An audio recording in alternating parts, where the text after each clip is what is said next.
So what do you remember being difficult? About growing up with a divorced family.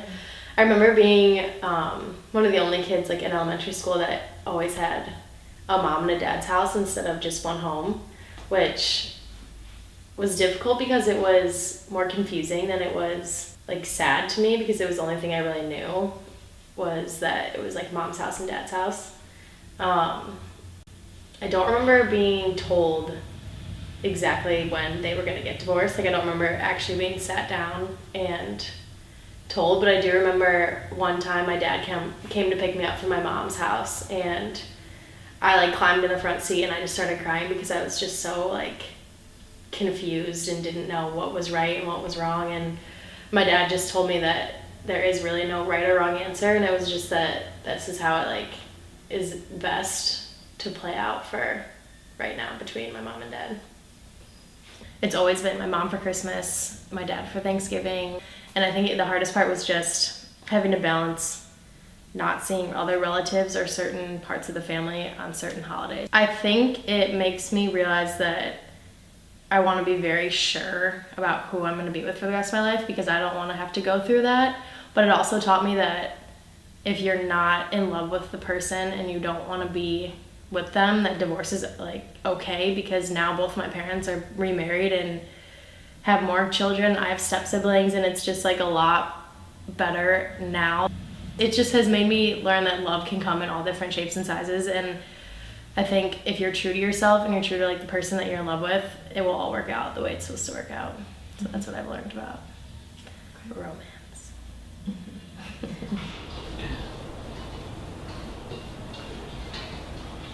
My name is Mauricio Rodriguez and I'm from Venezuela.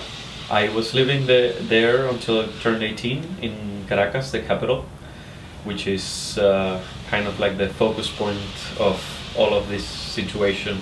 It is such a shame that a wonderful country like ours has come to this point where there is social unrest, there is horrendous economical situation, and the people cannot live in a way they would like to. I would say I was a little bit young when it started, but definitely through the years I could notice that things were changing, not for the better but for the worse. The main reason that I left was because of the situation. My parents told me that they would like me to study abroad instead of staying at home. That's the reason I've been here for 4.5 years. It was tough at the beginning because I really didn't want to leave. I wanted to stay there. But at the same time, a part of me was thinking that maybe leaving was gonna be a good idea. I have definitely become a little bit more numb about the whole situation, if I'm honest. Just try not to focus that much on it anymore. It's hard to hear, it's hard to digest. It's not that I do not care anymore, it's just that I have put in priority other things. I think social media has played a big part in the whole sharing of the current situation in my country, and that has created some pressure from the international community, definitely. But at the same time, I don't think this pressure has been anywhere near enough for something to really happen. I would love to go back eventually. By the looks of it, I think I will have to go back in a very long time. The people that left, especially the younger generations, we have kind of like a responsibility of gathering knowledge from the world and bring that world back to Venezuela in order to improve our country, in order to make it as good as we want it to be. We will make our country good again, I would say. Right, okay. When I was 15, I moved to the wonderful country of Afghanistan, and I fell in love with the country, with the people, the culture, the food, the mountains, everything. I had some of the best moments of my life there and some of the worst moments of my life. In 2014, I lost 7 people I knew all in Kabul, and 2 of them were very good friends of mine. I would see them 7 days a week. We were inseparable. It was a brother and sister, and their house was attacked by the Taliban, completely bombarded, and I don't think that I've ever experienced a pain so sharp. I heard from a friend in Afghanistan that there was an attack, and that someone in the whole social circle that we were part of, someone was affected, and one of my friends who died, his name is JP, he was actually always the person who would message me when these things would happen. He would say, hey, there was an attack, this person has been affected, but I'll keep you updated, don't worry too much. And I thought it was a little strange that the news didn't come from him this time, but I never imagined that he would have been the one affected. I remember I was Skyping my sister. She told me that she learned from her boss, who was also working in Afghanistan, that it had been my 2 friends.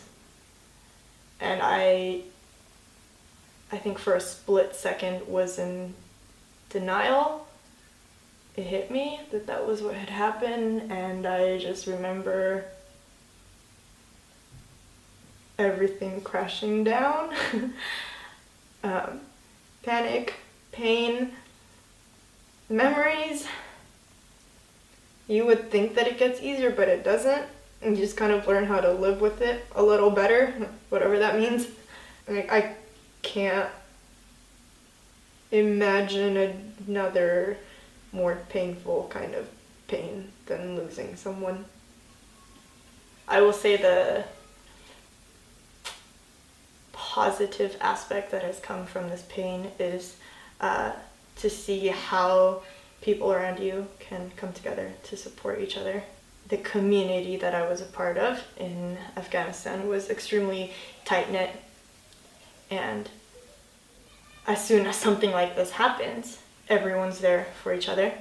Friends over the years grow up, everyone moves to a different part of the world, everyone starts their own different kind of lives, but when something like this happens, all of the differences in life are put aside and we're all there together, even though there's a big distance.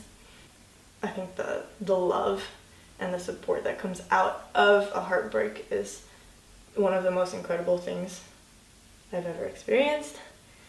I know it's not the end of this battle. It's gonna continue, and part of life is death, and it's gonna keep coming up. It doesn't get easier, of course, as it happens, but I think knowing that you can have a supportive community that loves you and loves each other unconditionally is something to look forward to.